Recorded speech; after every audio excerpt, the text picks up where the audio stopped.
bounds.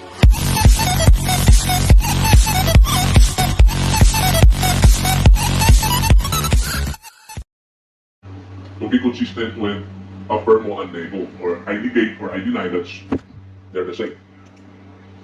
So the meanings, when I say A and I, the quality is affirmative and the quantity is either singular or universal. Pag A gali, the quantity is either singular or universal, the I is particular. So the two vowels of affirmo, the quantity of A is either singular or universal, and the I, the quantity is particular. So for A, either or na siya, either singular or universal. For an I, there's only one quantity and that is particular. So the three quantities are present. For the nego, when it is an E is either singular or universal, and its quality is negative. Nego, kaya nga, the E at saka O. For an O proposition, the quantity is particular. This is the summary in a matrix. Affirmo, nego, for universal and singular, the AE, either singular or particular when we talk about the quantity, and the quality for an A is affirmative, the quality of an A is negative, particular both the I and the O. Kaya nga, A, E, I, and O. The first two are either singular or universal, the last two are particular. However, the A at saka I, the affirmo, are affirmative and the nego is negative. The A proposition as an example, as an expression, I'd like you to direct yourself to the chat box. An A proposition, every or all SSP, the E, no SSP, ito yun ang generic, this is the basic expressions of each symbol. The I, some, SRP,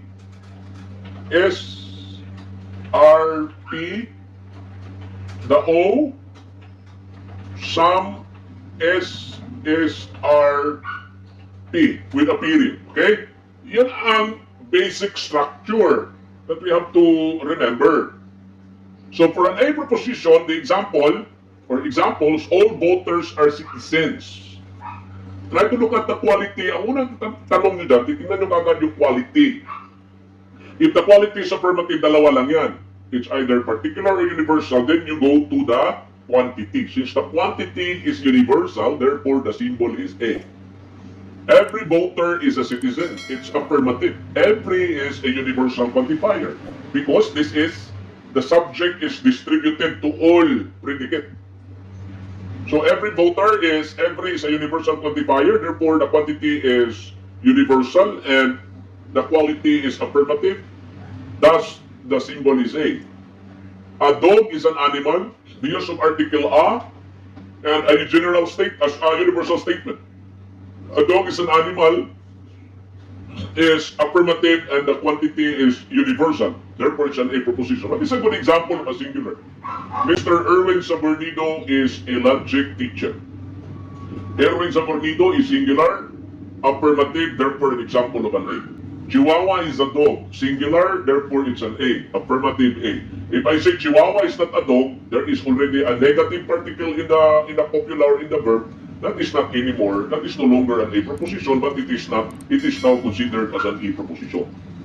So, for an E proposition, the generic expression is no dog, the subject is predicate. No dog is a cat.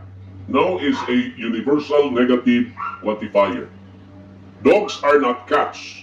Negative universal statement because dogs are not cats. This is a universal statement. When I say dogs are cats, that is a general statement. That's why it's particular. Kung sinabi natin dogs are not cats, that is already a negative universal proposition. And it is considered as an E proposition. I am not a liar. Singular negative E proposition. For particular I, which is affirmative in its quality and the quantity is particular, some houses are new. Look at the quality, affirmative, and the quantity is particular because of the indefinite pronoun some. It's only a part of, or indefinite or indeterminate. Many men are stubborn. In other words, not all men are stubborn. Only many. It's only a portion of the extension of the universal. Rats are pests. This is a good example of what we call a general statement, because not all rats are pests. Like when I say women are fickle-minded, when I say uh, politicians are corrupt, not all politicians are corrupt. That is a general statement. Lawyers are liars. That is a general statement. That is particular. Filipinas are beautiful. That's a general statement. That's why it's particular affirmative, and its quantity, its symbol is an I proposition. Now an O, there is a negative particle, and particular. Not all is a negative equivalent of some. That is why we say not all, meaning not all, only a part of. However, it is qualified as a negative particle. So therefore, this particular statement is, or particular proposition is a negative particular proposition. That's why it falls under the category or the umbrella of an O proposition. So not every man is a saint. So these are what we call A, E, I, and O.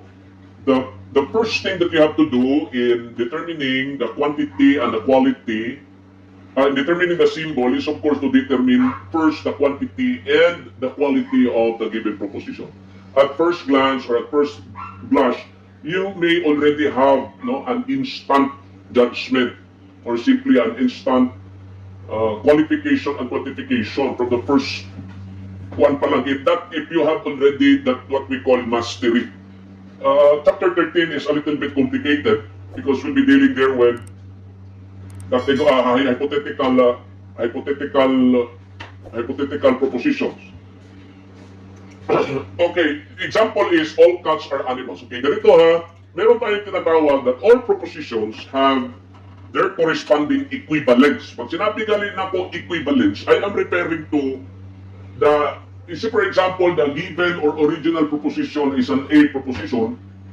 It is constitutive of an A proposition, or it is considered as an A proposition. The equivalents are what we call the E, I, at saka O.